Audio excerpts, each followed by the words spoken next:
Yo! Bonne année! Bonne année Omicron! Bonne année les concerts annulés! Bonne année la 3e dose! Bonne année les jauges dans les salles de spectacle! Bonne année le popcorn au ciné! Bonne année! Ok, décembre. Qu'est-ce qui s'est passé?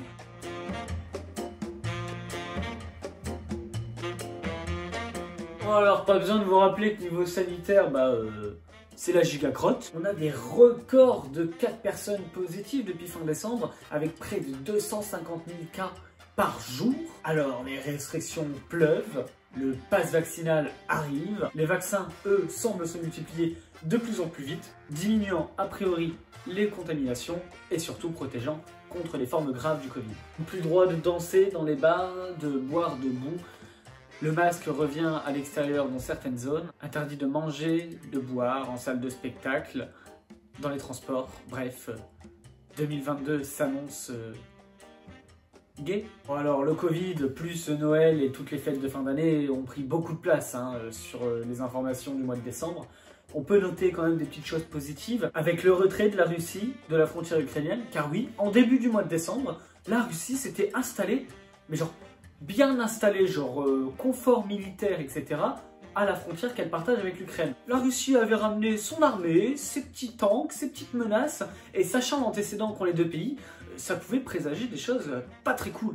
Car l'Ukraine et la Russie, c'est une histoire à coup de « c'est mon territoire, non, c'est mon territoire, oui mais moi je veux être ukrainien, tais-toi, t'es russe et tu restes russe, mais toi tu veux être russe, non tu veux être ukrainien, mais non mais toi reste ukrainien, t'es pas russe, mais ouais mais je vais te faire la guerre, oh non fais-moi pas la guerre, si je vais faire la guerre, mais moi je te fais la guerre avant, je rêve !» Enfin voilà quoi, ça aurait pu déraper mais finalement ils sont repartis donc...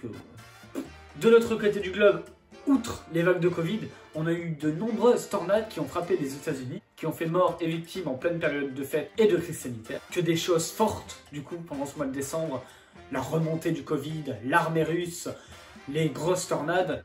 Et en un peu moins violent, en France, on a eu l'ascension de la force populaire, de la gauche, pour les présidentielles 2022. Avec un Yannick Jadot qui n'arrive pas à passer au-dessus des 8% des intentions de vote, selon certains sondages, mais qui s'y croit à fond, tout comme Jean-Luc Mélenchon qui reste à peu près au même score. On a un Philippe Poutou plus bas, fidèle à ses 3% d'intention de vote, et un Fabien Roussel encore un petit peu en dessous. Et on a d'autres candidats à gauche, encore, qui eux sont un peu plus réalistes et ont compris que seul un miracle pouvait les faire accéder à l'Élysée. Alors Anne Hidalgo, maire de Paris et maman de 5% d'intention de vote, propose une primaire qui a été acceptée seulement par Arnaud Montebourg et c'est 1% d'intention de vote. Et on a peut-être Christiane Taubira, ancienne ministre de la Justice sous François Hollande, qui tente de faire une arrivée à la Messie en tant que grande porteuse de l'espoir de la gauche, mais malheureusement pour elle, l'engouement n'y prend pas. Et donc dans les hauts du classement pour les présidentielles, les finalistes de 2022, même si tout est encore possible, on a donc Valérie Pécresse qui a gagné la primaire de la droite, Marine Le Pen, Éric Zemmour et Emmanuel Macron qui ne s'est toujours pas présenté, même si certains de ses discours semblent s'approcher d'une certaine candidature. Et la France a vendu des rafales aux Émirats Arabes Unis.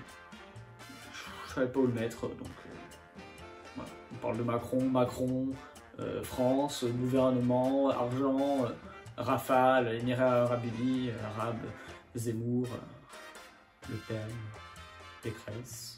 Dans tous les cas, on en a fini avec 2021 et nous voici en 2022. Toujours cette crise sanitaire qui nous suit maintenant depuis de petites années, de longues années. Et ces mots de couvre-feu, confinement qui réapparaissent. Ceux qui n'ont rien à craindre, ce sont les meetings politiques et les cultes qui ne sont pas concernés par les restrictions à cause du Conseil constitutionnel qui se situe au-dessus de l'État. C'est pour ça que les meetings peuvent continuer à rassembler autant de monde. Maintenant, certains candidats annoncent mettre en place des mesures Covid comme les jauges ou le contrôle de passe pour leurs meetings, mais d'autres, comme Jean-Luc Mélenchon ou Marine Le Pen, ont bien assuré qu'ils n'en avaient rien à foutre. Ça promet d'être un début d'année bien marrant, avec un pic qui se situe aux alentours du 15 janvier, un gros pic certainement de cette vague, qui serait la dernière selon Olivier Véran, car 2022 serait l'année où on en a fini avec le Covid, selon Emmanuel Macron.